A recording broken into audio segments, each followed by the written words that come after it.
నమస్తే, welcome to debate point. నేను Rajasekhar. So Telangana రాష్ట్ర రాజకీయాలు ఎప్పటికప్పుడు మారుతూనే ఉన్నాయి. ఇక ప్రత్యేక తెలంగాణ రాష్ట్రం ఏర్పడిన తర్వాత ఏర్పాటైనటువంటి కేసీఆర్ ప్రభుత్వం 10 ఏళ్ల పాటు పరిపాలించింది. ఏదైతే ఒక సంప్రదాయాన్ని కొనసాగించిందో చేరికలు విలీనాలు, ఇప్పుడు అదే పరిస్థితి ఇప్పుడు కాంగ్రెస్ ప్రభుత్వం కూడా చేస్తుంది. సో మొత్తానికి విలీనం అయ్యేదాకా వరుస చేరికలు ఆగవా, అన్కండిషనల్గా జాయిన్ చేసుకుంటున్నామని చెప్తుంది కాంగ్రెస్ పార్టీ. ఇలాగే ఇటువైపు నుంచి కూడా నాన్ స్టాప్గా చేరికలు మాత్రం కొనసాగుతూనే ఉన్నాయి. సో మొత్తానికి ఈ వ్యవహారం ఎప్పటికీ అడ్డుకట్ట పడే అవకాశం కనిపిస్తుంది. ఎండ్ పాయింట్ అనేది ఉందా, లేకపోతే విలీనమే దానికి ఎండ్ పాయింట్ అవుతుందా? ఇదే ఈరోజు డిబేట్ పాయింట్లో చర్చిద్దాం. ప్రధానంగా ఇక్కడ కాంగ్రెస్ పార్టీకి సంబంధించి పూర్తి స్థాయిలో కూడా పరిపాలన చూసే మా దగ్గరకు వస్తున్నారు. 10 ఏళ్ల పాటు ఏమీ జరగలేదు, నియోజకవర్గాల అభివృద్ధి కోసం వస్తున్నారని చెప్తున్నటువంటి పరిస్థితి.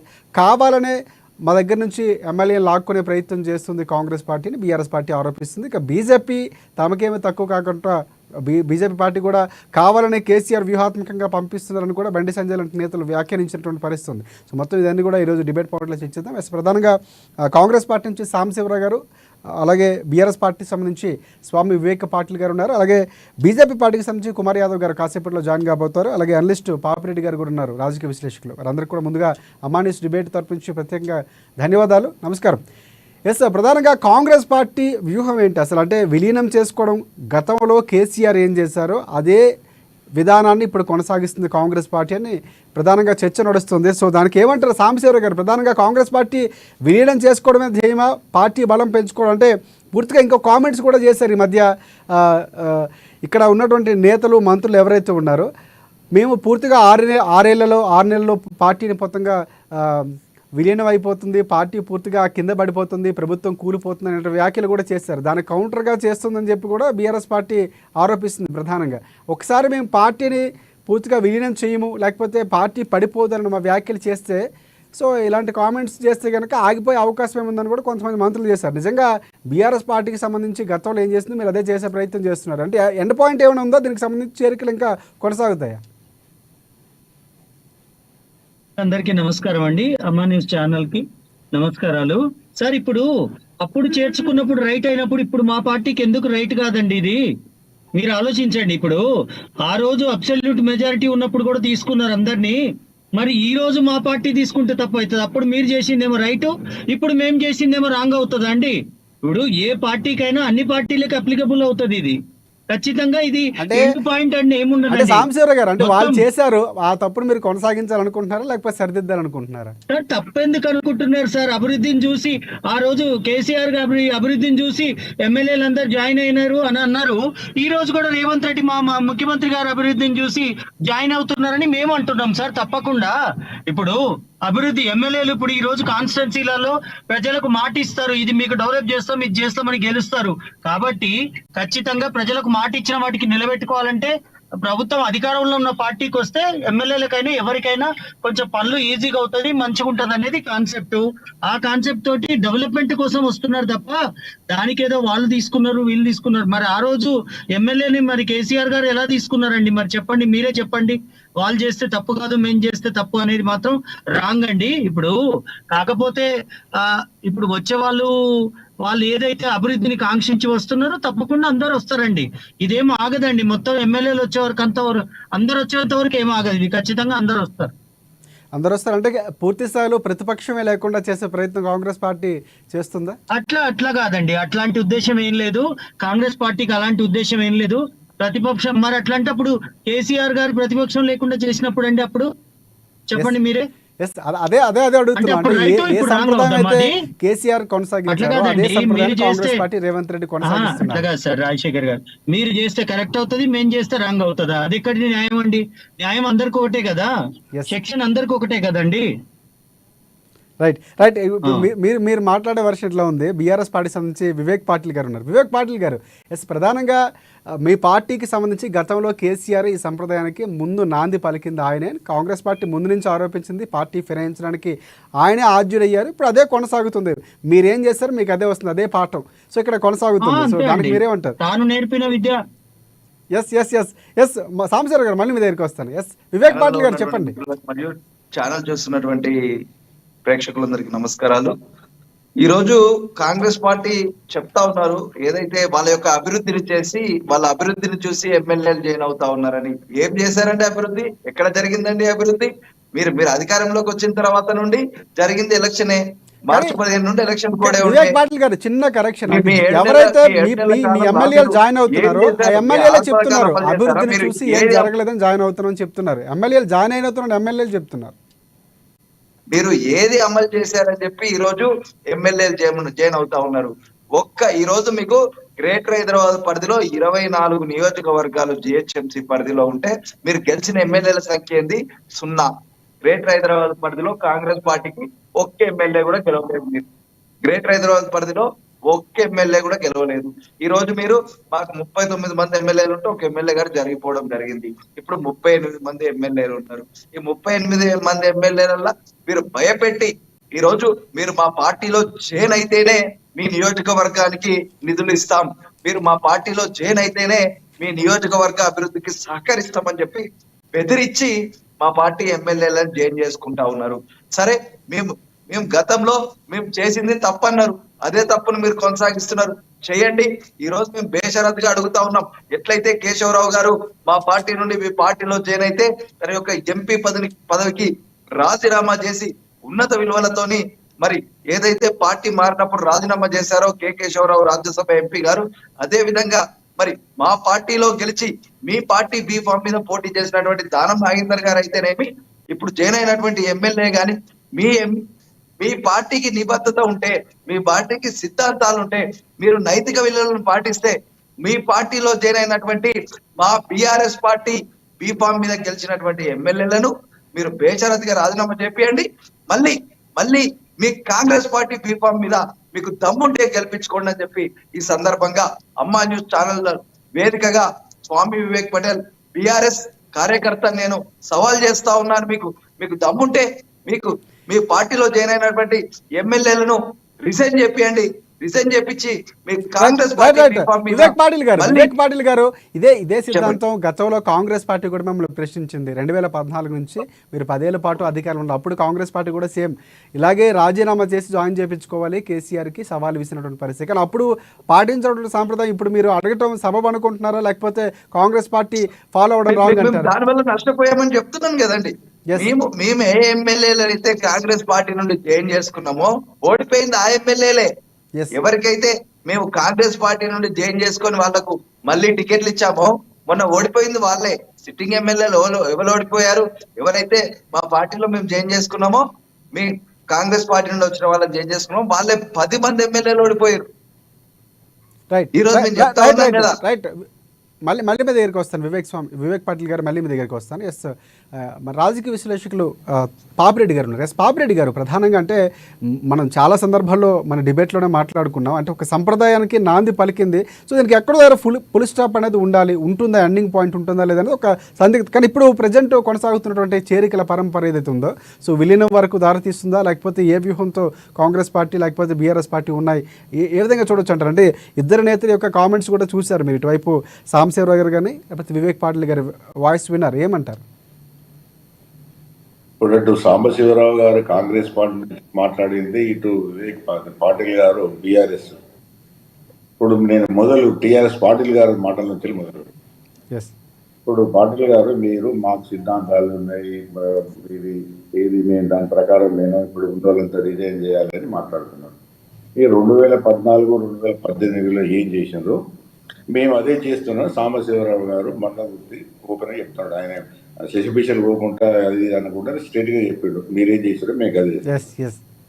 ఇక్కడ విషయం ఏంటంటే, ఒకటి రాజశేఖర్ గారు, ఇప్పుడు మీరు యాంకర్గా నేను విశ్లేషకులుగా వాళ్ళంటే సరే పార్టీల తరపున చెప్తారు, కానీ మనం మా ప్రేక్షకులకు కానీ పాఠకులకు కానీ ప్రజలకు కానీ చెప్పేది ఏంటంటే, ఈ ఫిరాయింపులు ఎందుకు జరుగుతున్నాయి, దేనికోసం జరుగుతున్నాయి, అసలు ఏమి ఆశించడానికి ఇది జరుగుతున్నది. ఉదాహరణకు మనం అనుకుందాం, ఇప్పుడు కాంగ్రెస్కు పెద్ద ఎత్తున బీఆర్ఎస్ ఎమ్మెల్యేలు పోయి జయిస్తున్నారు. ఇప్పుడు బీఆర్ఎస్ ఎమ్మెల్యేలు ఏం చెప్తున్నారు? ఒకటే మాట చెప్తున్నారు, మాకు అభివృద్ధి కావాలి, అభివృద్ధి కోసం, మా నియోజకవర్గ అభివృద్ధి కోసం మేము అధికార పక్షంలో కలుస్తున్నాం. సాంబశివరావు గారు కూడా ఒకటే చెప్పారు, అధికార పార్టీకి వస్తేనే బాగుంది. అయితే విషయం ఏంటంటే, ఇక్కడ ఇప్పుడు ఇదే మాటలు ఇదే కాంగ్రెస్ పార్టీ వాళ్ళు 2018 తర్వాత బీఆర్ఎస్లో కలిసినప్పుడు ఇదే మాటలు చెప్పారు. మేము నియోజకవర్గ అభివృద్ధి కోసం, ప్రజల ఆకాంక్షల కోసం, ప్రజలు కోరుకుంటున్నారు మమ్మల్ని బీఆర్ఎస్ పొమ్మని అని చెప్పారు. సేమ్ మళ్ళీ ఇప్పుడు బీఆర్ఎస్ ఎమ్మెల్యేలు అదే మాట చెప్పి కాంగ్రెస్కి వస్తున్నారు. అసలు అభివృద్ధి అంటే ఏంది? ఎవరి అభివృద్ధి కోసం, దేనికోసం పోతున్నారు వీళ్ళంతా? నేను ఒక విషయం స్పష్టంగా చెప్తా ఇవాళ మీ అమ్మా న్యూస్ ద్వారా, ఇటు బీఆర్ఎస్ పార్టీ కానీ, అటు కాంగ్రెస్ పార్టీ కానీ, లేదు ప్రజానికానికి కానీ, తెలంగాణ ప్రజలకు కానీ, ఇవాళ ఈ రాజకీయ క్రీడ ఎంత దిగజారిపోయి జరుగుతున్నదంటే, ఇవాళ అంటే దీనికి ఆర్జుడు కేసీఆర్, బీఆర్ఎస్. ఇది ఏమవుతున్నదంటే, ఒక ఎమ్మెల్యే ఒక నియోజకవర్గానికి ఉంటే ఆ నియోజకవర్గంలో ఉన్న ఎమ్మెల్యే, అది అధికార పార్టీ ఎమ్మెల్యే అయితే సర్వం అధికారాలు, అంటే ఆయన ఒక చిన్నపాటి ముఖ్యమంత్రి ఆ నియోజకవర్గానికి. పోలీసు డిపార్ట్మెంటు, రెవెన్యూ, పంచాయతీ రాజు, అంటే సర్వం ప్రభుత్వం యొక్క సిబ్బంది అంతా కూడా ఆ ఎమ్మెల్యే అధిపాజ్ఞలు ఉంటారు. ఎమ్మెల్యే అంటే మార్నింగ్ ఏం చెప్తే సాయంత్రం వరకు ఆ ప్రభుత్వ యంత్రాంగం మొత్తం కూడా ఆ పని చేయాలి. ఇప్పుడు ఎమ్మెల్యేలు బీఆర్ఎస్లు గెలిచిన తర్వాత, ఇప్పుడు మొన్న కృష్ణమోహన్ రెడ్డి గారు కేసు తీసుకున్నాం గద్వాల. కృష్ణమోహన్ రెడ్డి గారు కాంగ్రెస్లకు రాకముందు బీఆర్ఎస్లో ఉన్నటువంటి ఒక 15 రోజుల క్రితం మాట, ఆయన దగ్గరికి పోయిన, నాకు అక్కడ కొంత ఫ్రెండ్స్ ఉన్నారు, వాళ్ళు చెప్పిన మాట ఏంటంటే, ఎమ్మెల్యే గారు ఫోన్ చేస్తే ఎస్ఐ గారు లిఫ్ట్ చేయలేదు. అంటే ఇప్పుడు ఏమవుతున్నదంటే, ఇప్పుడు ప్రభుత్వ యంత్రాంగం నిష్పక్షపాతంగా పనిచేయాలి. ఒక ప్రభుత్వ ఎమ్మెల్యే కాకుండా ఎమ్మెల్యే ప్రజాప్రతినిధి కాబట్టి ఏ పార్టీలో ఎమ్మెల్యే ఉన్నా కూడా ఫోన్ చేస్తే ఆయన ప్రజల తరఫున మాట్లాడతారు కాబట్టి ఆ ప్రభుత్వ యంత్రాంగం కూడా నిష్పక్షపాతంగా, న్యూట్రల్గా అందరి ప్రజలకు, ప్రజాప్రతినిధులు పనిచేయాలి. కానీ వాళ్ళు అటు బీఆర్ఎస్ గవర్నమెంట్ పైన, అంటే 2023 ముందు వాళ్ళకి ప్రభుత్వ యంత్రాంగానికి ఇచ్చిన ఇన్స్ట్రక్షన్స్ అన్నీ కూడా మా పార్టీ వాళ్ళు, మా అధికార ఎమ్మెల్యేలు చెప్తేనే ఈనాలే, మిగతా వాళ్ళు చెప్తే వినొద్దు. ఇప్పుడు ఇదే సేమ్, ఇప్పుడు 7 నెలలు కూడా కాంగ్రెస్ ప్రభుత్వం కూడా అదే చేస్తున్నారు. అయితే ఈ అభివృద్ధి అన్నది కేవలం రాజకీయ నాయకులు, ఎమ్మెల్యేలు వాళ్ళ అభివృద్ధి కానీ జనాల అభివృద్ధి కాదు. జనాల కోసం మేము పోతున్నాం. ఇప్పుడు సాంబశివరావు గారు ఒకరిని మాట్లాడుతారండి, ఇప్పుడు అసలు ప్రజాస్వామ్యంలో ప్రతిపక్షం ఉండొద్దా? అందరూ అధికార పక్షంలోకి రావన్నా? అధికార పక్షంలోకి వస్తేనే పనులు అయితే, అటువంటిప్పుడు ఈ ప్రజాస్వామ్యం ఏంది, పార్టీలు ఏంది, వ్యవస్థ ఏంది? అవసరం లేదు కదా. ఇప్పుడు అందరూ కూడా ఇండిపెండెంట్గా పోటీ చేసి ఎవరు గెలిస్తే అందరూ కూడా ఆ పార్టీకి వెళ్ళిపోవచ్చు కదా. అధికార పార్టీకి అందరు వెళ్ళిపోవచ్చు. అంటే ఇది ఎంత మీరు ఇప్పుడు ఈ పార్టీలు కానీ, ప్రజా నాయకులు కానీ, ప్రజాస్వామ్యాన్ని కానీ, ప్రజా విలువలు కానీ ఎంత అపాస్యం చేస్తున్నారంటే, ఇప్పుడు ఆ పార్టీలు గారు ఎంత గొంతు తీర్చుకున్నా కూడా, ఇప్పుడు పార్టీలు గారిని మిమ్మల్ని కూర్చొని అడుగుతున్నా, మీరు సబితా ఇంద్రారెడ్డి కాంగ్రెస్ ఎమ్మెల్యే గెలిస్తే ఆమెను ఏకాఏకిగా మంత్రిని చేశారు, ఆమె రాజీనామా చేసిందా? శ్రీనివాస్ యాదవ్ తెలుగుదేశం చూస్తే ఆయన రాగానే ఆయన మంత్రి పదవి కట్టబెట్టారు, ఆయన రాజీనామా చేసిందా? మీరు అనే మాటలు కాంగ్రెస్ కన్నా ఎక్కువ మీకే తగ్గుతున్నాయి. అట్లాగే కాంగ్రెస్ సాంబశివరావు మాట్లాడుతున్న మాటల్లో కూడా పచ్చి అవకాశవాదం ఉంది. ఎందుకంటే టీఆర్ఎస్ తప్పు చేసింది. ఇప్పుడు ఒకవేళ నేను సాంబశివరావు గారిని కూడా మాట్లాడుతున్నాను, కేసీఆర్ కానీ బీఆర్ఎస్ చేసిందంతా కూడా వాళ్ళ అధికారంలో ఉన్నప్పుడు మీరు సక్రమైంది అనుకుంటున్నారా? అది సక్రమైంది కాదు అనుకున్నప్పుడు మీరు అదే బంధాన్ని ఎందుకు పోతున్నారు? మళ్ళీ అదే దానికి ఎందుకు పోతున్నారు మీరు మళ్ళీ?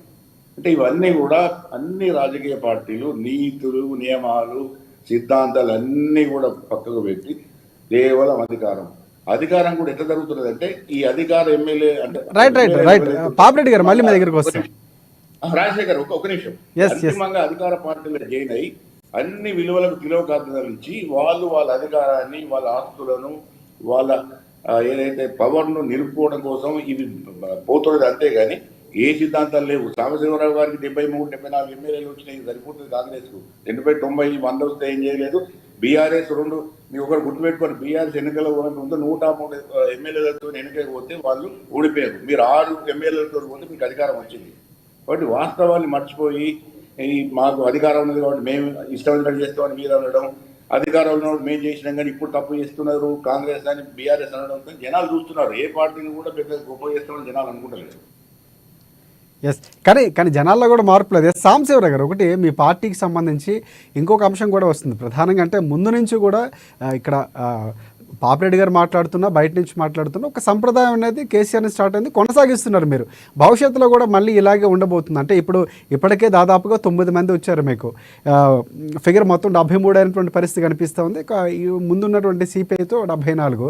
సో ఇక భవిష్యత్తులో పూర్తిగా మీ ఫిగర్ ఎంతవరకు అంటే, ఇంకా అంతకుముందు కూడా ఒక మాట చెప్పారు, అంటే ప్రధానంగా మీ మంత్రులకు సంబంధించి ఏదైతే బీఆర్ఎస్ పార్టీకి సంబంధించిన నేతలు కామెంట్స్ చేశారో, కామెంట్స్ వెనక్కి తీసుకొని, అంటే 6 నెలల్లో ప్రభుత్వాన్ని కూల్చేస్తామన్న మాటలు లేదు అని మాట్లాడితే కనుక ఆగిపోయే అవకాశం ఉందని కూడా కోమటిరెడ్డి లాంటి నేతలు కూడా చెప్పినటువంటి పరిస్థితి ఉంది. ఒకవేళ అంటే మీ టార్గెట్ ఏంటి, అంటే పూర్తి స్థాయిలో టార్గెట్ ఏ టార్గెట్తో కాంగ్రెస్ పార్టీ వెళ్తుంది?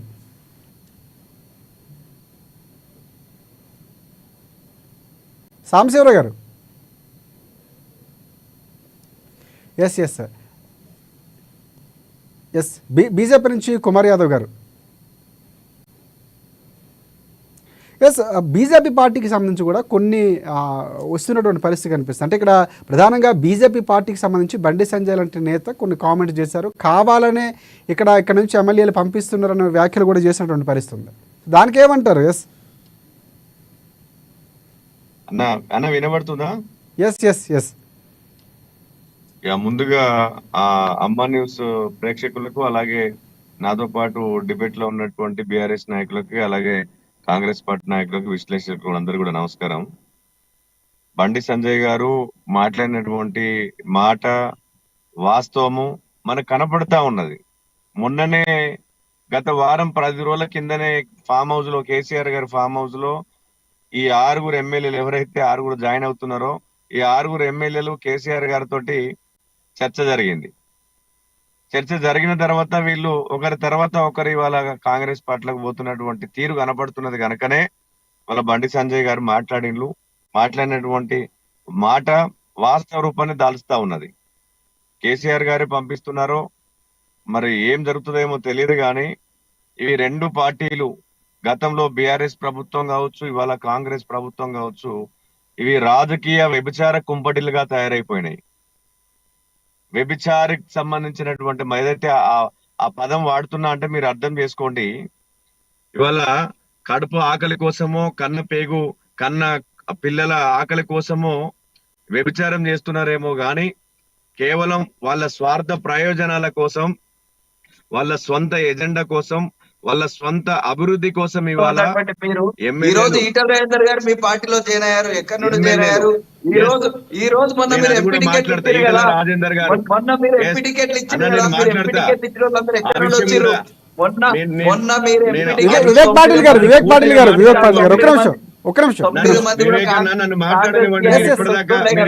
బీఆర్ఎస్ కాంగ్రెస్ కార్యకర్తలే కదా, ఎట్లా మాట్లాడతారు మీరు? రాజకీయ వివేక్ పాటిల్ గారు మీ క్వశ్చన్ కుమార్ యాదవ్ గారు మీరు కంటిన్యూ చేయండి. వివేక్ పాటిల్ గారు మళ్ళీ మీ దగ్గరకు వస్తారు, మీరు ఛాన్స్ వచ్చినప్పుడు మీరు మాట్లాడచ్చు. మీరు మాట్లాడుతున్నప్పుడు నేను మౌనంగా ఉన్నా. నాకు అవకాశం వచ్చిందని మాట్లాడనివ్వండి. వివేక్ పాటిల్ గారు మధ్యలో మాట్లాడితే మనం డిబేట్ కంటిన్యూ చేయలేం. మళ్ళీ మీకు ఛాన్స్ వస్తుంది, మీరు మాట్లాడుతారు. వివేక్ పాటిల్ గారు. ఎస్, కుమార్ యాదవ్ గారు మీరు కంటిన్యూ చేయండి. వివేక్ అన్న, దయచేసి మీకు సమయం ఇచ్చారు, మీరు మాట్లాడారు. నాకు సమయం ఇచ్చినప్పుడు నన్ను మాట్లాడి తర్వాత మీరు మాట్లాడండి. నేను మాట్లాడిన దాని మీద మీరు మాట్లాడవచ్చు, దాని తప్పలేదు. మేము ఇవాళ గత బీఆర్ఎస్ ప్రభుత్వం చేసినటువంటి తప్పిదాలు, ఇవాళ బీఆర్ఎస్ పార్టీకి ప్రజలు మ్యాండేటరీ గా మీరు ప్రతిపక్షంలో కూర్చోండి అని చెప్పేసి ఒక స్పష్టమైనటువంటి ప్రతిపక్ష మెజార్టీ ఇచ్చినాక కూడా ఇవాళ బీఆర్ఎస్ ఎమ్మెల్యేలు కాంగ్రెస్ లో పోతున్నారంటే దాని అర్థం ఏంటి అని అడుగుతా ఉన్నా.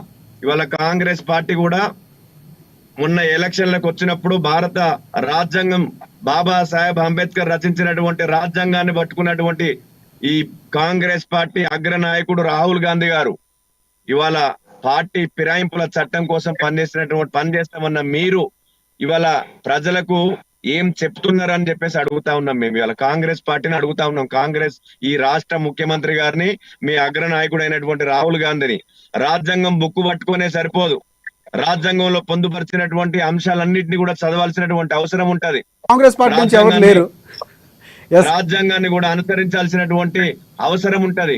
కానీ ఇవాళ కేవలం వాళ్ళ స్వార్థ ప్రయోజనాల కోసం మీ రాజకీయాలను మీ మీ మిమ్మల్ని మీరు కాపాడుకోవడం కోసం ఇవాళ ఆడుతున్నటువంటి డ్రామా ఇది.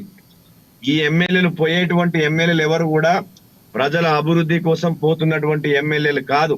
గత బీఆర్ఎస్ ప్రభుత్వం అధికారంలో ఉన్నప్పుడు సేమ్ ఇదే మాట చెప్పారు. ఇప్పటిదాకా విశ్లేషకులు చెప్పినట్టుగా గతంలో కూడా మేము కేవలం ప్రజల అభిష్టం మేరకు ప్రజా అభివృద్ధి కొరకే మేము ఇవాళ అధికార పార్టీలకు పోతున్నామని చెప్పేసి ఆ రోజు కొంతమంది ఎమ్మెల్యేలు బీఆర్ఎస్ ప్రభుత్వంలోకి పోయిళ్ళు.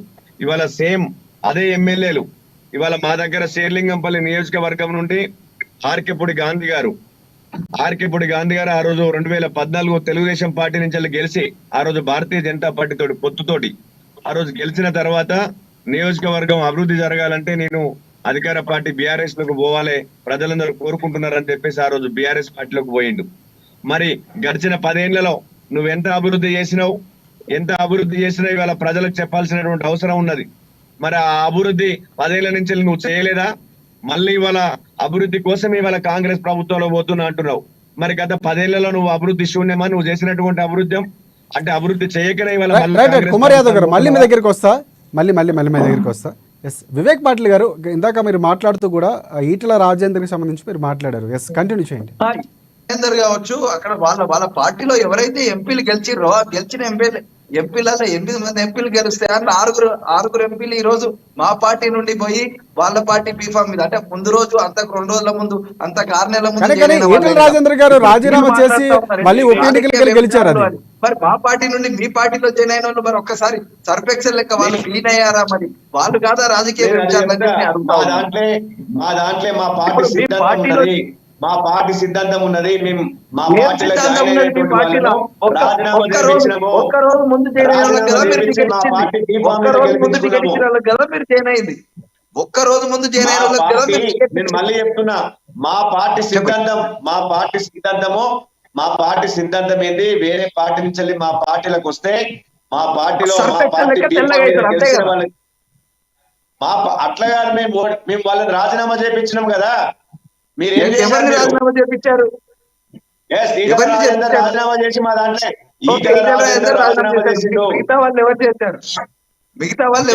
ఒకసారి చెప్పండి, ఎవరు చేయలేదు చెప్పండి ఒకసారి. మిగతా వాళ్ళు ఎవరు చేశారు? మీరు ఒక్క రోజు ముందు మీరు చెప్పండి, ఎవరు జాయిన్ అయ్యారు ఎవరు చేయలేదు? కోమటిరెడ్డి రాజగోపాల్ రెడ్డి రాజీనామా చేయలేదా?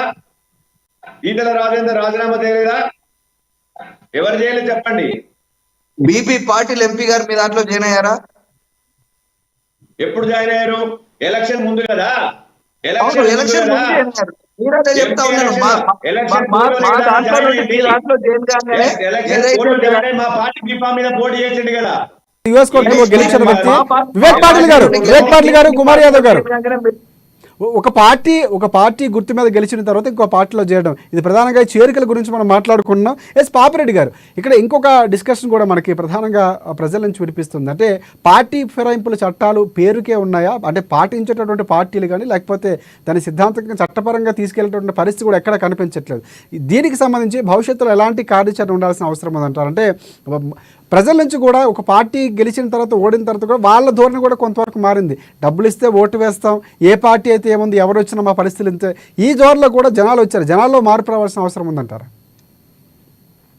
ఇప్పుడు జనాలు ఎప్పటికప్పుడు చాలా జాగ్రత్తగానే ఓటింగ్ చేస్తున్నారు. మొన్న 2023 ఎన్నికలలో జనాలు కేసీఆర్ పరిపాలన సరిగ్గా లేదని అనుకున్నారు కాబట్టి వాళ్ళు ఎన్ని పైసలు ఇచ్చినా కూడా కేసీఆర్ని కానీ బీఆర్ఎస్ని గెలిపించలేదు, వాళ్ళు కాంగ్రెస్ని గెలిపించాడు. పైసలే ఒకవేళ పరమావధి అనుకుంటే ఖచ్చితంగా బీఆర్ఎస్ కేసీఆర్ గెలిచేవాడు. అంటే డబ్బులు తీసుకోవడం అనేది అందరు ఇస్తున్నారు, తీసుకుంటున్నారు. కానీ ప్రజలు ఓటర్స్ మాత్రం తమకు నచ్చిన పార్టీని ఏది మంచిది ఏది చెడ్డది కాదని చేస్తున్నారు. కానీ గెలిపించినటువంటి గుర్తు మీద గెలిచినటువంటి ఎమ్మెల్యేలు ఉండట్లేదు. అది కూడా ఇప్పుడు మనకి ఇక్కడ ప్రశ్నార్థకం. ఇప్పుడు అదే దానికి రాజశేఖర్ కాదు, అదే మనం గట్టిగా మాట్లాడుకుందాం. ఇప్పుడు ఇంతకుముందు బీఆర్ఎస్ బీజేపీ మధ్య వాగ్వివాదం జరిగింది. ఇప్పుడు వాళ్ళు ఏమంటున్నారు, సరే వాళ్ళు బీజేపీ వాళ్ళు ఒక మేర కన్నా కొంత సిద్ధాంతానికి కట్టుబడి ఉన్నది ఏంటంటే మా పార్టీకి ఎవరు వచ్చినా కూడా వాళ్ళు మళ్ళీ రిజైన్ చేసి మళ్ళీ పోటీ చేయాలి. ఆటోమేటిక్గా మేము వాళ్ళ పొజిషన్తో కలుపుకునేది లేదు. ఇప్పుడు ఉదాహరణకు ఇక్కడ మన పటాన్ చెరువులో మైపాల్ రెడ్డి గెలుస్తా మన జైన్ అవుతారని ఒక రూమర్ నడుస్తున్నది. కాకపోతే జైన్ అయితే ఆయన రిజైన్ చేసి జైన్ కావాలని అంటున్నారు అని కూడా నడుస్తున్నది ఒక టాపిక్. అయితే విషయం ఏంటంటే ఇక్కడ ఈ ఇప్పుడు ఈవెన్ ఆయన మన పాటిల్ గారు మాట్లాడినప్పుడు ఇది బీపీ పాటిల్ జైన్ అయ్యింది కాదని. అంటే బీపీ పాటిల్ ఒకటి ఏంటంటే నేను బీజేపీని సపోర్ట్ చేయడం లేదు, కానీ బీపీ పాటిల్ జైన్ అయినప్పుడు కూడా అది చేసుకోకుండా ఉంటే బాగుండేది. బీజేపీ ఇంకొక క్యాండిడేట్ ఇస్తే బాగుండేది. ఆయన ఒక విధంగా సిట్టింగ్ ఎంపీగా అది తీసుకున్నారు. అయితే విషయాలు ఇక్కడ ఏంటంటే ఈ ఫిరాయింపు చట్టాలు ఉన్నాయి. ఫిరాయింపులో ఎంత క్లియర్గా ఉన్నదంటే ఒకవేళ 1/3 ఒకవేళ ఒక పార్టీకి 39 సీట్లు ఉన్నాయి. ఇప్పుడు ఫస్ట్ బీఆర్ఎస్కి వచ్చినాం. అలా 1/3 ఒక గ్రూప్గా పోతే అంటే 13 మంది ఒక గ్రూప్గా పోయి మేము వేరే పార్టీ పెట్టుకుంటాం, లేకపోతే మేము వేరే దానిలో ఉంటాం, మాకు ఉన్న పార్టీలో న్యాయం జరగడం లేదు, లేకపోతే ఉన్న పార్టీ సక్రమంగా పనిచేయలేదు, కొంత కారణాలతో చెప్పిపోతే ఈ ఫిరాయింపుల చట్టం అనేది వర్తించదు. అయితే ఈ ఫిరాయింపుల చట్టాన్ని ఎవరు అమలు చేయాలి అంటే ఇప్పుడు ఉదాహరణకి ఇప్పుడు బీఆర్ఎస్ వాళ్ళు కేటీఆర్ కానీ హరీష్ రావు గారు కానీ పోయి స్పీకర్ కంప్లైంట్ చేశారు. ఈ ఫిరాయింపుల చట్టాన్ని అమలు చేయడానికి అధికారం ఇచ్చిన వాళ్ళకంటే స్పీకర్కి ఇవ్వడం జరిగింది. ఈ స్పీకర్ అనే వ్యక్తి అధికార పార్టీకి ఇంతకుముందు స్పీకర్ కొద్ది హోదా ఉండే, కొద్ది వ్యక్తిత్వం ఉండే, ఇంత అధ్వానంగా ఉండకపోయింది. కానీ ఈ మధ్యన ఈ గత 10-15 సంవత్సరాలలో ఏం జరుగుతుందంటే speaker 100% yes man to the CM. CM నువ్వు సిట్ అంటే సిట్టు, స్టాండ్ అంటే స్టాండ్ అనే వ్యక్తులే పెట్టుకుంటారు. ఉదాహరణకు మనం బీఆర్ఎస్ ప్రభుత్వం అప్పుడు టీఆర్ఎస్ ఉండే మొదట్లో 2014లో మధుసూదనాచారి కేసీఆర్ ఇప్పుడు స్పీకరు కూర్చుంటే సీఎం నిలబడాలి. నేను చాలాసార్లు చూసిన, ఎందుకంటే నేను కూడా నేను బీఆర్ఎస్ చాలా క్లోజ్గా ఉన్నా. నేను ఇది స్టేట్ కౌన్సిల్ చైర్మన్గా ఉన్నా. కేసీఆర్ కూర్చుంటే ఈయన మధుసూదనాచారి నిలబడి చేతులు కట్టుకుంటాడు స్పీకర్కి ఉండి కూడా. అంటే స్పీకర్ స్థానం బాగా దిగజారిపోయింది. సీఎం ఏం చెప్తే స్పీకర్ అదే చేస్తున్నాడు. ఆ తర్వాత వచ్చిన ఎవరైతే ఇప్పుడు 2వ టర్మ్లో వచ్చిన పోచారం శ్రీనివాసరెడ్డి గారు కూడా గదే చేసిన, సీనియర్ లీడర్ అయినా కూడా కేసీఆర్ ఏం చెప్తే గదే చేసి. అప్పుడు కూడా కాంగ్రెస్ వాళ్ళు అనేక సార్లు పోయి కంప్లైంట్ చేయడం జరిగింది. మా ఎమ్మెల్యేలు తీసుకుంటున్నారు, వాళ్ళని డిస్క్వాలిఫై చేయండి, వాళ్ళు పోలేదు. కానీ ఏ స్పీకర్ కూడా యాక్ట్ చేయలేదు. ఇప్పుడు ఏమైంది, ఒక్కొక్క నిమిషం, ఇప్పుడు ఈ బీఆర్ఎస్ టర్మ్ అయింది. బీఆర్ఎస్ వాళ్ళు పోయి కంప్లైంట్ చేస్తే ఇప్పుడు ఈ స్పీకర్ కూడా దాన్ని పట్టించుకోవడం లేదు. అయితే దీని మీద కూడా కోర్టులలో కూడా కేసులు పోయినాయి. కేసులలో కూడా చాలా మటుకు హైకోర్టులు ఏమైనాయి అంటే ఈ శాసనసభ పరిధిలో సుప్రీం అధికారం ఎవరికి ఉంటుందంటే ఇది స్పీకర్కే ఉంటుంది. స్పీకర్ పోవాలి అంటే రాజ్యాంగంగా స్పీకర్కి ఇచ్చిన అధికారాన్ని పార్టీలు కానీ ముఖ్యమంత్రి కానీ స్పీకర్ ద్వారా దుర్వినియోగం చేస్తూ ఈ ఫిరాయింపుల చట్టాన్ని పూర్తిగా తూట్లు పొడిచి ఇష్టారాజ్యంగా చేస్తున్నారు. కాబట్టి ఇంత దందాలు జరుగుతున్నాయి, ఇంత నష్టం జరుగుతుంది. రైట్ పాపిరెడ్డి గారు, మళ్ళీ మీ దగ్గరికి వస్తాను. ఎస్ సాంబశివరావు గారు, ముందు నుంచి కూడా ఎస్ బీఆర్ఎస్ పార్టీకి సంబంధించి వివేక్ పాటిల్ గారు, ఒకటి మీ పార్టీకి సంబంధించి 6 నెలల్లో ప్రభుత్వాన్ని కూల్చేస్తాం. ఎస్ వివేక్ పాటిల్ గారు, మీ పార్టీకి సంబంధించి బీఆర్ఎస్ పార్టీ ప్రధానంగా కూల్చేస్తాం ఇలాంటి వ్యాఖ్యలు చేసినటువంటి పరిస్థితి ఉంది. బీఆర్ఎస్ పార్టీ ఏదైతే గతంలో చేసిందో ఇప్పుడు అదే చేస్తుంది. ప్రధానంగా వాళ్ళు కూడా అదే చెప్తున్నటువంటి పరిస్థితి. ఇక్కడ కాంగ్రెస్ పార్టీ ప్రధానంగా ఇక్కడ ఇంకొక ఆరోపణ కూడా చేస్తుంది. ప్రధానంగా ఏదైతే కేటీఆర్ కొన్ని వ్యాఖ్యలు చేశారో, కేటీఆర్లో మార్పు వచ్చింది, 20 మంది ఎమ్మెల్యేలు వెళ్ళిపోతే అంటే విలీనం దిశగా వెళ్తుందన్నటువంటి పరిస్థితి కనిపిస్తుంది. అంటే కేటీఆర్ చేసినటువంటి వ్యాఖ్యలు ఏవైతే ఉన్నాయో మళ్ళీ మేమే అధికారంలోకి వస్తామని కేసీఆర్ కూడా చెప్తున్నారు. సో ఏంటి అసలు మీ స్ట్రాటజీ ఏంటి? మళ్ళీ రాబోవడానికి ఇటువైపు ఎమ్మెల్యేలు వెళ్ళిపోతున్నారు, మీటింగ్లు పెడుతున్నారు, చర్చలు సఫలం అవ్వట్లేదు. అసలు ఏంటి పార్టీ స్టాండ్ ఏంటి? ఎందుకు అసలు ఆపుకోలేకపోతున్నారు? ఇంత రాజకీయ అనుభవం ఉన్నటువంటి కేసీఆర్ ఎందుకు ఎమ్మెల్యేలు ఉంచే ప్రయత్నం చేయలేకపోతున్నారు? ఎందుకు అందులో విఫలమవుతున్నారు? ఈరోజు మా నాయకుడు వెళ్లే వాళ్ళను 100% వెళ్ళనిస్తా ఉన్నాడు. మీ పార్టీలో ఉండాలనుకుంటే ఉండొచ్చు. అంటే ఇక్కడ బీజేపీ చేస్తున్న ఆరోపణలు మీరు ఏకీభవిస్తున్నట్టున్నారు. వెళ్ళనిస్తున్నారంటే ముందు చెప్పే వెళ్ళి పంపిస్తున్నారా? ఈ రోజు పంపించాల్సిన అవసరం మాకు లేదు. ఈ రోజు మేము మీరు చెప్తున్న మాటలు చూసుకుంటే కావాలనే పంపిస్తున్నారేమో. ప్రజలు ఇచ్చినటువంటి మాండేట్ ఏదైతే ఉందో దాన్ని గౌరవించి ఈ రోజు మేము ప్రధాన ప్రతిపక్ష హోదాలో ఉన్నాం. ప్రతిపక్ష పాత్రను కానీ చాలా ప్రధాన సమర్థవంతంగా ప్రతిపక్ష హోదా పాటించాల్సినటువంటి బీఆర్ఎస్ పార్టీ ముందు నుంచి కూడా పార్టీని కూల్చేస్తాం, ప్రభుత్వాన్ని కూల్చేస్తాం అనే కామెంట్స్ చేసింది కదా తప్ప ఎక్కడ కూడా కాంగ్రెస్ పార్టీకి సహకరిస్తాం అనుభవానికి సూచనలు చేసే ప్రయత్నం ఎక్కడ చేయలేదు. ముందు నుంచి కూడా ఎక్కిన వారం రోజుల్లోనే పూర్తి స్థాయిలో కామెంట్స్ చేసింది. సో ఇది కూడా కొంతవరకు మైనస్ అయినటువంటి పరిస్థితి బీఆర్ఎస్ పార్టీకి. ఈరోజు అప్పుడున్నటువంటి పరిస్థితుల వల్ల ఆ కాంగ్రెస్ లో ఉన్నటువంటి అసమ్మతి నాయకులు ఎవరైతే రేవంత్ రెడ్డి గారిని సీఎం గా ఒప్పుకున్నటువంటి వాళ్ళు ఈ రోజు ఆయన పార్టీలో జాయిన్ అయినటువంటి అనతి కాలంలోనే ఆయన సీఎం కావడాన్ని జీర్ణించుకోలేటువంటి కాంగ్రెస్ లో అప్పుడు గెలిచినటువంటి ఎమ్మెల్యేలు మరి ఖచ్చితంగా కూడా మేము ఆయన యొక్క అధినాయకత్వాన్ని ఒప్పుకోవట్లేదు, మేము మీతోని కలిసి వస్తామని చెప్పి అప్పుడు వాళ్ళు చెప్పినటువంటి మాటల మేరకు మరి ఆ రోజు ఆ విధంగా మాట్లాడడం జరిగింది. ఖచ్చితంగా కూడా మరి ఈ రోజు తెలంగాణ ఈ రాష్ట్రంలో మద్యానికి మంత్రి ఉన్నాడు కానీ విద్యాశాఖకు మంత్రి లేడు. ఈ రోజు 18 మంది మంత్రులు ఉండాల్సిన చోట ఈ రోజు కేవలం 10 మంది మంత్రులతోనే ఈ రోజు ఈ రాష్ట్రాన్ని నడిపిస్తా ఉన్నటువంటి పరిస్థితి. ఖచ్చితంగా కూడా ఈ రోజు మంత్రివర్గ విస్తరణ చేయట్లేదు. ఈ రోజు ఎక్కడ మంత్రివర్గ విస్తరణ చేస్తే ఎమ్మెల్యేలు జారిపోతారో అని చెప్పి అందరినీ కూడా ఆశావాహులుగా మరి మీకు మంత్రి పదవిలో ఆశ చూపించి ఈ రోజు అందరినీ కూడా వివేక్ పాటిల్ గారు మంత్రివర్గ విస్తరణ చేస్తే ఎమ్మెల్యేలు జారిపోవడం అనేది కొంచెం హాస్యాస్పదంగా అనిపిస్తుంది. ఎందుకంటే అక్కడ నుంచి ఉన్నటువంటి మీ ఎమ్మెల్యేలు అందరూ కూడా చేజారి కాంగ్రెస్ పార్టీకి వెళ్ళిపోతున్నారు. ఈ రోజు మరి ఎందుకు చేయట్లేదు మంత్రివర్గ విస్తరణ? అది ప్రశ్నించాల్సినటువంటి ముందు నుంచి కూడా పార్టీ ఈ రోజు మీరు మాట్లాడుతున్న మాటలో మీ అధినాయకత్వం ఎక్కడ మాట్లాడినటువంటి సందర్భం కూడా లేదు. నేను అడుగుతా ఉన్నాను, నేను చెప్తా ఉన్నాను.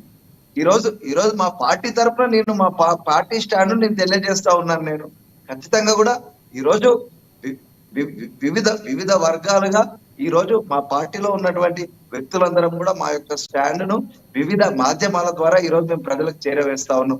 ఈ రోజు డిఎస్సికి గ్యాప్ ఇవ్వమంటే ఇవ్వట్లేదు, గ్రూప్ 2 కు డిఎస్సి ఏదైతే నాడు తెలియజేస్తున్నారో ఇక్కడ నుంచి చేరిక లాగే పరిస్థితి ఉంటుంది. నిజంగా కేసీఆర్ ఆపే పరిస్థితి ఉందంటారా? ఇప్పుడు మీరు మాట్లాడుతున్న స్టాండ్ ఏదైతే ఉందో నిజంగా ఆప్తే కనుక కేసీఆర్ నాయకత్వంపై నమ్మకం కుదిరినట్టుగా ప్రజలకు సంబంధించి ఖచ్చితంగా కూడా ఇక ముందు ఈ చేరికలు అనేటివి ఆగిపోతాయి. నేను ఇప్పుడు ఈ జాయిన్ అయిన వాళ్ళు ఎవరు ఇందాక లైవ్ మాట్లాడుతున్నారు వివేక్ పాటిల్ గారు. కుమార్ యాదవ్ గారు చెప్పండి, క్వశ్చన్ రేజ్ చేస్తున్నారు. కుమార్ యాదవ్ గారు వివేక్ పాటిల్ గారు మళ్ళీ మీ దగ్గర కుమార్ యాదవ్ గారు చేరికలు ఏ విధంగా ఆగుతాయి?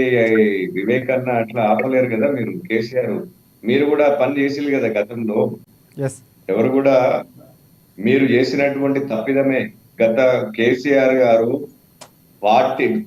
ప్రజలు స్పష్టమైనటువంటి తీర్పు ఇచ్చినాక కూడా మీకు ఏదైతే కావాలో అధికారం కావాల్సినటువంటి ఎమ్మెల్యేలను మీకు కట్టబెట్టిన తర్వాత కూడా అత్యాశతోటి కాంగ్రెస్ పార్టీ మిగతా ప్రతిపక్ష పార్టీలు అన్నిటిని కూడా నాశనం చేయాలన్నటువంటి ఒక దురాలోచనతోటి ఆ రోజు కేసీఆర్ గారు అన్ని పార్టీల నుంచి ఎమ్మెల్యేలను తీసుకోవడం జరిగింది. ఇవాళ అదే ధోరణి ఈ రాష్ట్ర ముఖ్యమంత్రి రేవంత్ రెడ్డి కూడా అదే ధోరణి అవలంబిస్తా ఉన్నాడు. ఇది సరైనటువంటి విధానం కాదు. మనలాంటి ఒక యువ రాజకీయ నాయకుల భవిష్యత్తుకు ఇది భంగం కలుగుతుంది. మీరు వాస్తవాలు మాట్లాడుతుంటే ఇది సరైనటువంటి విధానం కాదు. రాజ్యాంగం అందరికి ఒకే విధంగా రాస్తుంది. రాష్ట్రంలో ఉన్నటువంటి ప్రతి నియోజకవర్గానికి రావాల్సినటువంటి అభివృద్ధి నిధులు ఏదైతే ఉన్నాయో అన్ని నియోజకవర్గాలకు సరైనటువంటి నిధులు వస్తాయి. కానీ ప్రతిపక్ష పార్టీ ఎమ్మెల్యేకు ఒక నిధి, ఇండిపెండెంట్ గా గెలిచినటువంటి ఎమ్మెల్యేకు ఒక విధంగా, అధికార పార్టీలో ఉన్నటువంటి ఎమ్మెల్యేకు ఒక విధంగా ఎక్కడ కూడా కాన్స్టిట్యూషన్స్ రాయలేదు. దానికి సంబంధించినటువంటి ప్రతి ఫలం కూడా అన్ని నియోజకవర్గాలకు. కుమార్ యాదవ్ గారు అంటే త్వరలోనే పార్టీ విలీనం అంటే 15వ తారీఖు లోపు పార్టీ విలీనం చేసే దిశగా కాంగ్రెస్ పార్టీ ముందుకు వెళుతుంది. స్థానిక సంస్థలు ఏవైతే ఎన్నికలు జరగబోతున్నాయి, పంచాయతీ ఎన్నికలకు ముందే అసెంబ్లీ సమావేశాలు కూడా ఈలోపే ఆ కార్యక్రమాన్ని పూర్తి చేయాలని కాంగ్రెస్ పార్టీ చాలా వ్యూహాత్మకంగా ఒకటి కేసీఆర్కి సెంటిమెంట్ అయిన 6తో దెబ్బకొట్టే ప్రయత్నం చేస్తుంది. 6 ఎమ్మెల్సీలు జాయిన్ అయ్యారు. అలా 6గురిని ఒక్కొక్కసారిగా జాయిన్ చేసుకునే ప్రయత్నం కూడా జరుగుతుంది. ఇది ఒకటి. ఇంకా ప్రధానంగా బీజేపీ పార్టీకి సంబంధించి ఒకవేళ కనుక ఖాళీ అయిపోతే, విలీనం అయిపోయిన తర్వాత బీఆర్ఎస్ కనుక పూర్తిసాగా ఆ బాధ్యత మీపై పడే పరిస్థితి కనిపిస్తుంది. బీజేపీ పార్టీకి సంబంధించి ప్రత్యక్ష పాత్ర పోషించే అవకాశాలు ఉన్నాయా లేవనేది సంఖ్య లేకపోయినా కూడా సో పాత్ర మీ మీద కొంత పడే అవకాశం ఉంది. సంఖ్య ఉన్నా లేకున్నా గత బీఆర్ఎస్ ప్రభుత్వం మీద కూడా ప్రధాన ప్రతిపక్ష పార్టీగా ఆ రోజు బీజేపీ వ్యవహరించింది. అప్పటి మా రాష్ట్ర అధ్యక్షుడు బండి సంజయ్ గారి నేతృత్వంలో ప్రతిపక్ష పాత్ర మేము పోషించినాం. అదే విధంగా బీఆర్ఎస్ ప్రభుత్వం మీద కూడా మేము ఉద్యమాలు సాగించినాం, పోరాటాలు చేసినాం, ప్రజా ఉద్యమాలు సాగించినాం. ఇవాళ మళ్ళీ కాంగ్రెస్ ప్రభుత్వం మీద కూడా భారతీయ జనతా పార్టీయే ప్రధాన ప్రతిపక్ష పార్టీగా రేపు ప్రజల తరపున పోరాటం చేస్తుంది. అది గతంలో తెలిసింది. ఇప్పుడు ప్రజలందరూ కూడా ఒకటి అర్థమైపోయింది స్పష్టంగా, బీఆర్ఎస్ అయినా కాంగ్రెస్ అయినా రెండు తోడు దొంగలే. బీఆర్ఎస్ కానీ ఒకటే కుమార్ యాదవ్ గారు, అంటే మొన్న జరిగినటువంటి పార్లమెంట్ ఎన్నికల్లో పూర్తిగా బీఆర్ఎస్ పార్టీ ఓట్లు బదులయ్యాయి రెండు పార్టీలకు కూడా. అందులో ఎక్కువ శాతం అక్కడ ఉన్నటువంటి ఎమ్మెల్యేలు కానీ లేకపోతే బీఆర్ఎస్ పార్టీకి సంబంధించిన కార్యకర్తలు మీకు సపోర్ట్ చేస్తారు. ఓట్ల మీకు బదలాయించడం వల్లే పూర్తి స్థాయిలో ఈరోజు 8 వచ్చాయి అనేటువంటి పరిస్థితి కూడా కాంగ్రెస్ పార్టీ గురియన్ కమిటీ కూడా ప్రధానంగా దానిపైన ఇప్పుడు అక్కడ వచ్చినటువంటి చర్చలు జరుపుతున్నటువంటి పరిస్థితి కూడా కనిపిస్తుంది సమావేశాల్లో. బీఆర్ఎస్ పార్టీ కాదు, కాంగ్రెస్ పార్టీకి సంబంధించినటువంటి నాయకులు కార్యకర్తలు కూడా భారతీయ జనతా పార్టీకి ఓట్లు వేసింది. మీరు ప్రజల మధ్యలో తిరగండి ఒకసారి. ప్రజలందరూ స్పష్టంగా ప్రతి ఓటరు చిన్న పిల్లోడు నుంచి మొదలు పెట్టుకుంటే పండు ముసలమ్మ వారికి కూడా ఇవి దేశంలో జరుగుతున్నటువంటి ఎన్నికలు. ఈ ఎన్నికల్లో బీజేపీ ఉండాలి. ఈ దేశానికి సరైనటువంటి నాయకత్వం అందించేది కేవలం భారతీయ జనతా పార్టీయే, నరేంద్ర మోడీయే ఉండాలి. నరేంద్ర మోడీ ఉంటేనే ఈ దేశానికి సురక్ష. కానీ ఒకటి కుమార్ యాదవ్ గారు, మొన్న వచ్చిన రిజల్ట్స్ ఒకసారి చూసుకుంటే కనుక మీకు అనుకున్నటువంటి గ్రాఫ్ తగ్గింది అనేటువంటి వాదన కాంగ్రెస్ పార్టీ తీసుకెళ్తుంది. ఇప్పుడు ఈ రోజు ఏవైతే అంటే ఉప ఎన్నికల రిజల్ట్స్ కూడా వస్తున్నాయి, దాంట్లో కూడా మీకు పూర్తి స్థాయిలో ఎక్కడ కూడా పూర్తి మెజార్టీ రానటువంటి పరిస్థితి కూడా ఉంది అని కాంగ్రెస్ పార్టీ ప్రధానంగా చెప్తుంది. సో దానికి మీరేమంటారు? అంటే మోదీ గ్రాఫ్ తగ్గింది, బీజేపీ గ్రాఫ్ తగ్గింది, కొంతవరకు కాంగ్రెస్ పార్టీ పుంజుకుందనే చర్చ అయితే ప్రధానంగా నడుస్తుంది, కనిపిస్తున్నటువంటి పరిస్థితి కూడా కనిపిస్తుంది. ఇప్పుడు కాంగ్రెస్ పార్టీకి వచ్చిన సీట్లు ఏందని కనీసం 100 దాటలే. వాళ్ళు సెంచరీ కొట్టలేకపోయింది, వాళ్ళు సెంచరీ కూడా దాటలేదు వాళ్ళు. కానీ ఇక్కడ ఇండియా కూటమి కొంచెం సక్సెస్ అయింది. మోదీ మేనియాని తట్టుకొని ముందుకెళ్ళింది, ప్రజల నుంచి ఓట్లు దండుకునే ప్రయత్నం చేసింది. కాంగ్రెస్ పార్టీ అబద్ధాల పునాదుల మీద ఏర్పరచుకున్నటువంటి కాంగ్రెస్ పార్టీ రాజ్యాంగాన్ని భారతీయ జనతా పార్టీకి 400 మెజార్టీ ఇస్తే రాజ్యాంగాన్ని మారుస్తారన్నటువంటి ఒక అబద్ధ ప్రచారం, ఒక విష ప్రచారాన్ని దేశం అంతటా కూడా ప్రచారం చేసి భారతీయ జనతా పార్టీని దెబ్బ కొట్టాలన్నటువంటి ఒక దురహంకారంతో దురుద్దేశంతో చేసినటువంటి కుట్ర అది. అయినా కూడా ప్రజలు ఎన్డీఏకు తీర్పునిచ్చారు, మీరు చూసిలు. అయినా కూడా వాళ్ళు ఎన్ని అబద్ధాలు చెప్పినా, ఎంత విష ప్రచారం చేసినా చివరికి ధర్మమే గెలుస్తుంది. న్యాయమే గెలిచింది, ధర్మమే గెలిచింది. మళ్ళీ నరేంద్ర మోడీ గారే ప్రధానమంత్రి అయ్యారు. అది కాంగ్రెస్ పార్టీ వాళ్ళకు ఉన్నటువంటి చరిత్రనే నీచమైనటువంటి చరిత్ర, అవినీతి చరిత్ర, అందరు ప్రజల్ని మోసం చేసే చరిత్ర. ఇవాళ రాష్ట్రంలో కూడా అదే మోసం చేసి 6 గ్యారంటీల పేరు మీద రాష్ట్ర ప్రజల్ని మోసం చేసి అధికారంలోకి వచ్చిన తర్వాత 6 గ్యారంటీల ఊసెత్తకుండా కేవలం ఎమ్మెల్యేలను ఎమ్మెల్సీలను జాయిన్ చేయించుకునేటువంటి ఆలోచన మీద అదే ధోరణి అవలంబిస్తూ ప్రజా అభివృద్ధిని గాలి కుదిరేసారు. ఇవాళ రాష్ట్రంలో ఉన్నటువంటి నిరుద్యోగులందరూ రోడ్ల మీద తిరుగుతూ ధర్నా చేస్తున్నారు. డిఎస్సి అభ్యర్థులు ధర్నా చేస్తున్నారు, గ్రూప్ 1 అభ్యర్థులు ధర్నా చేస్తున్నారు, గ్రూప్ 2 గ్రూప్ 3 అభ్యర్థులు ఇవాళ రోడ్ల మీద తిరుగుతున్నారు. దాని మీద ఇంతవరకు ఒక సమీక్ష చేయలేదు రాష్ట్ర ముఖ్యమంత్రి. కానీ ఇవాళ ఆర్కేపుడి గాంధీ జాయిన్ అవుతున్నారా, కృష్ణారావు జాయిన్ అవుతున్నారా, ప్రకాష్ గౌడ్ జాయిన్ అవుతున్నారా? ఇక్కడ మీపై కూడా నీటికి సంబంధించి ఎన్టీఏకి సంబంధించి చాలా బీజేపీ పార్టీ కూడా అక్కడ నడుస్తున్నటువంటి పరిస్థితి. ఎన్టీఏకి సంబంధించి నీట్ ఎగ్జామ్ వాయిదా వేయాలనేది క్యాన్సిల్ చేయాలని కూడా చెప్తున్నారు. పేపర్ లీకేజ్ అంశం ఇవి జరుగుతున్నటువంటి పరిస్థితి కనిపిస్తుంది. అది కూడా కొంతవరకు ప్రభావం చూపిస్తుంది. ఇక్కడ నీట్ కి సంబంధించినటువంటి దాని మీద సిబిఐ ఎంక్వైరీ జరుగుతున్నది. దాని మీద సిబిఐ ఎంక్వైరీ ఇస్తుంది, రేపు మాపు దానికి సంబంధించినటువంటి పూర్తి డీటెయిల్స్ ఆధారాలు ఇస్తుంది. దాని మీద స్పష్టమైనటువంటి మా కేంద్ర మంత్రులు కానీ మా ప్రభుత్వం, కేంద్ర ప్రభుత్వం వెంటనే స్పందించింది. కానీ వాళ్ళ రాష్ట్ర ప్రభుత్వం స్పందించట్లేదు కదా. డిఎస్సి 2వసారి టెట్ రాసినటువంటి అభ్యర్థుల కాల వ్యవధి కేవలం 20 రోజుల కాల వ్యవధిలో డిఎస్సి సిలబస్ ఎంత మేరకు చదువుతాడు? ఎగ్జామ్స్ రైట్ కుమార్ యాదవ్ గారు ఎస్, చివరిగా మనకు సమయం తక్కువ, చివరిగా కంక్లూడ్ చేయాలంటే అంటే ఈ పార్టీ ఫిరాయింపులు అనేది ఒక పార్టీ గుర్తుపై ప్రజల మన్నలు పొంది అక్కడ ఆ పార్టీకి ఉన్నటువంటి సిద్ధాంతాలతో ముందుకెళ్ళేటువంటి ఎమ్మెల్యేలు ఎవరైతే ఉన్నారో గెలిచిన ఎమ్మెల్యేలు ఇంకో పార్టీకి వెళ్ళమనే సంప్రదాయానికి సంబంధించి బీజేపీ పార్టీ స్టాండ్ భవిష్యత్తులో పార్టీలకు అతీతంగా ఒక మార్పు రావాలంటే ఒక వ్యక్తిగతంగా కానీ లేకపోతే ఒక పౌరుడిగా కానీ ఆలోచించినప్పుడు ఈ విధానానికి సంబంధించి ఎక్కడో స్వస్తి పలకాల్సిన అవసరం ఉంది. సో మీరు మీ పార్టీకి సంబంధించి ఎలాంటి సిద్ధాంతాలు ఉంటే బాగుంటుందని అభిప్రాయపడుతున్నారు? చివరిగా కంక్లూడ్ మేము 100% దీన్ని వ్యతిరేకిస్తున్నాము. ఈ పార్టీ ఫిరాయింపులు అనేది అసలు మంచి విషయం, మంచి ఆలోచన కాదు ఇది. ఎందుకంటే మిమ్మల ఒక బిఆర్ఎస్ పార్టీ బీ ఫామ్ మీద, బిఆర్ఎస్ పార్టీ సింబల్ మీద, బిఆర్ఎస్ పార్టీ కార్యకర్తలు కష్టపడ్డారు. ప్రజలందరూ మీకు ఒక స్పష్టమైనటువంటి తీర్పిచ్చి మిమ్మల్ని ఎమ్మెల్యేగా గెలిపిస్తే మీరు ప్రతిపక్ష హోదాతోటి ఈ ప్రాంతానికి నిధులు తీసుకొచ్చి అభివృద్ధి చేసి ఈ ప్రాంత ప్రజల అభివృద్ధితో పాటు ప్రభుత్వం మీద కొట్లాడాల్సినటువంటి బాధ్యత మీ అందరి మీద ఉన్నా కూడా కేవలం మీ ఆస్తులను కాపాడుకోవడం కోసం, మీ సొంత అభివృద్ధి కోసం ఇవాళ ఈ పార్టీలు మారడం అనేటువంటిది చాలా దురదృష్టకరం. ఇది భవిష్యత్తులో కూడా ఇలాంటి సంఘటనలు జరగకూడదు. నేను ఎందుకంటే ఒక యువ రాజకీయ నాయకుడిగా నేను కూడా దాన్ని వ్యతిరేకిస్తున్నా. ఎందుకంటే రైట్ వివేక్ పాటిల్ గారు చివరిగా బీఆర్ఎస్ పార్టీకి సంబంధించి ప్రధానంగా తెలంగాణలో ఈ పరిస్థితి రావడానికి ఆద్యుడు కేసీఆర్ అనేది ప్రధానంగా విమర్శ ఇటువైపు రాజకీయ విశ్లేషక దగ్గర నుంచి మిగతా పార్టీలకు సంబంధించి కూడా వస్తున్నటువంటి ప్రధాన అంశం. సో మీరు ఒక పౌరుడిగా ఆ పార్టీ కార్యకర్తగా పనిచేస్తున్నటువంటి పరిస్థితి, సో భవిష్యత్తులో ఎలాంటి నిర్ణయాలు అంటే ఫిరాయింపుల చట్టానికి సంబంధించి రావాల్సిన అవసరం ఉందంటారు? ఒక పార్టీకి సంబంధించి ఏ స్టాండ్ తీసుకుంటే అవసరం అంటారు? ఖచ్చితంగా కూడా ఫిరాయింపుల చట్టం ప్రకారం ఒక పార్టీ బీఫామ్ మీద పోటీ చేసి గెలిచి వాళ్ళు ఇంకో పార్టీలోకి పోయినప్పుడు ఖచ్చితంగా కూడా వాళ్ళను మరి వాళ్ళ యొక్క ఏదైతే ఎమ్మెల్యే అభ్యర్థిత్వం ఏదైతే ఉందో ఖచ్చితంగా కూడా దాని మీద మరి రాజ్యాంగం సూచించినటువంటి మరి అంశాలకు ఆధారంగా ఖచ్చితంగా కూడా వాళ్ళను మరి అనర్హత వేటు వేయాల్సిన అవసరం ఉంటది. దీని మీద మరి రాష్ట్రపతి వారు కూడా వాళ్ళను కూడా కలిసి మరి రాష్ట్రపతి గారికి కూడా మేము మరి ఈ రాష్ట్రంలో జరుగుతున్నటువంటి పార్టీ ఫిరాయింపులను మరి మేము రాష్ట్రపతి దృష్టికి కూడా తీసుకువెళ్ళాలనుకుంటున్నాం. ఏదైతే మరి రాహుల్ గాంధీ గారు కాంగ్రెస్ పార్టీ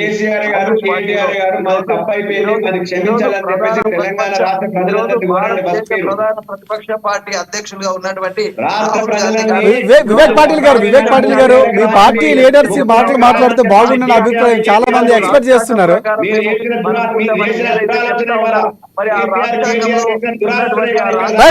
వివేక్ పాటిల్ గారు, కుమార్ యాదవ్ గారు మళ్ళీ మనం డిబేట్ కంటిన్యూ చేద్దాం, తర్వాత డిబేట్ లో మళ్ళీ మాట్లాడుకోవచ్చు.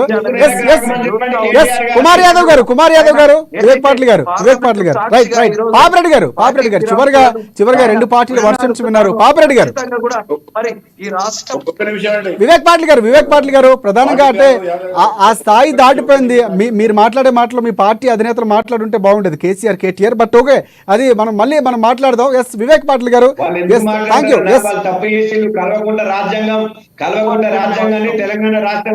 కుమార్ యాదవ్ గారు ఇప్పుడు విమర్శించడానికి సమయం కూడా లేదు.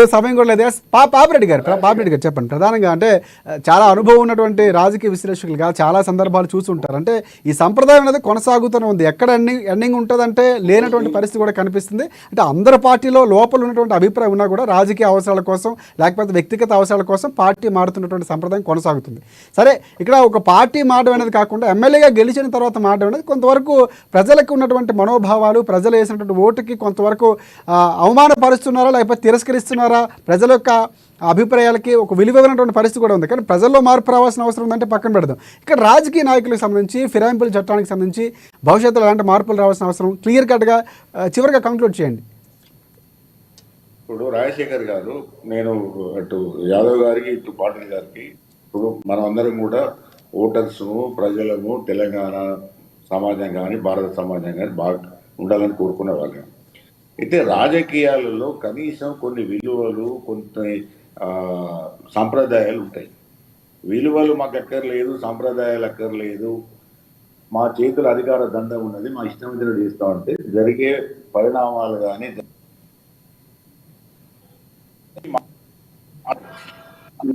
రాజకీయాలలో ఎటువంటి విలువలు లేకుంటే ఏముంటుంది? ఇప్పుడు ఫిరాయింపుల చట్టం ఉన్నది, ఫిరాయింపుల చట్టం ప్రకారం స్పీకర్ యాక్ట్ చేయాలి. స్పీకరు సీఎంను కాదని యాక్ట్ చేసే పరిస్థితి ఏ పార్టీలో కూడా లేదు.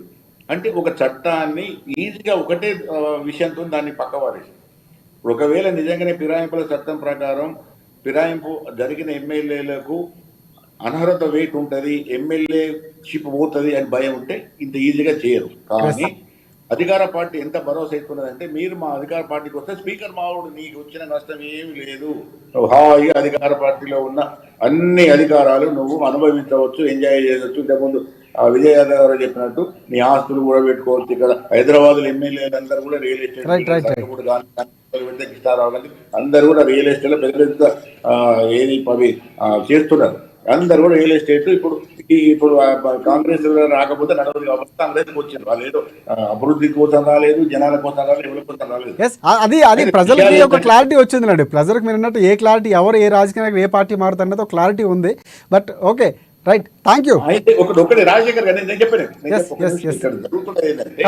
కంక్లూడ్ చేయండి సార్. అనేకమైన విషయాలు జరిగినాయి, కోర్టులకు హైకోర్టు సుప్రీంకోర్టు వరకు కూడా పోయినాయి. అయితే ఇక్కడ ఈ జరిగింది ఏంటంటే, మళ్ళీ పార్లమెంటులోనే దీని మీద ఒక పెద్ద ఎత్తున చర్చ జరగాలి. పార్లమెంట్లో జరిగి ఇప్పుడున్న ఫిరాయింపుల చట్టం అనేది పూర్తిగా బలహీనపడ్డది. దాన్ని అనేక లొసుగులను ఆధారంగా చేసుకొని ఫిరాయింపుల చట్టాన్ని పూర్తిగా నిర్వీర్యం చేశారు. కాబట్టి ఇప్పుడు ఒకవేళ రాబోయే చట్టాలు ఎట్లుంటాయంటే, ఒకవేళ ఇప్పుడు బీఆర్ఎస్ ఎమ్మెల్యేలు ఉన్నారు, బీఆర్ఎస్ మీద మాకు నమ్మకం లేదు, కేసీఆర్ మీద నమ్మకం లేదు అనుకున్నప్పుడు వాళ్ళ రాజీనామా చేయొచ్చు. ఆ రాజీనామాతో పాటుగా ఎమ్మెల్యేషిప్ కూడా రాజీనామా చేసి బయటకు వస్తే సంతోషం. ఏ ఎమ్మెల్యే కూడా ఏ పార్టీ ఫిరాయించినా కూడా తన ఎమ్మెల్యేని వదులుకొని వస్తే బాగానే ఉంటుంది. కానీ అసలు ఎమ్మెల్యేని వదులుకోకుండా అనేకమైన ఏది చార్జెస్, అంటే కేసీఆర్ అట్లా చేసిండు, మమ్మల్ని చేంజ్ చేసుకున్నప్పుడు కరెక్ట్ కాదా, అప్పుడు చేసిండు కేసీఆర్ తప్పు చేసినప్పుడు నీ బుద్ధి వెళ్ళి ఈ కాంగ్రెస్ ఎమ్మెల్యేలు ఎందుకు చేయలేరు, అప్పుడు తెలుగుదేశం ఎందుకు చేయలేరు, మళ్ళీ ఇప్పుడు ఎందుకు వస్తున్నారు అంటే, ఇవన్నీ కూడా పచ్చి అవకాశవాదాలు. అధికారం నిలబెట్టుకోవాలి, ఆస్తులు నిలబెట్టుకోవాలి, మళ్ళీ దాష్టిక దౌర్జన్యం చేయాలి.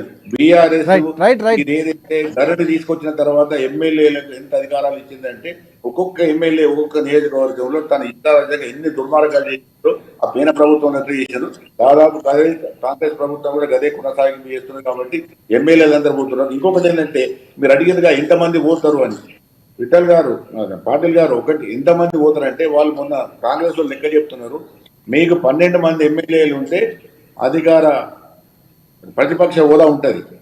ఒకవేళ బీఆర్ఎస్ 12 మంది ఎమ్మెల్యేలు మిగిలితేనే ప్రతిపక్ష హోదా, 12 కాకుండా 11 అయినా కూడా ప్రతిపక్ష హోదా పోతుంది. అక్కడి వరకు కాంగ్రెస్ వాళ్ళు మీ ఎమ్మెల్యేలు కూర్చునే ఉంటారు. 6 నెలల, 3 నెలల, 4 నెలల. 20 మంది సిద్ధంగా ఉన్నారు. మంది ఎమ్మెల్యేల కన్నా బీఆర్ఎస్ ఎక్కువ ఎమ్మెల్యేలు ఉంటారు, 4-5 ఎమ్మెల్యేలు ఉంటారు.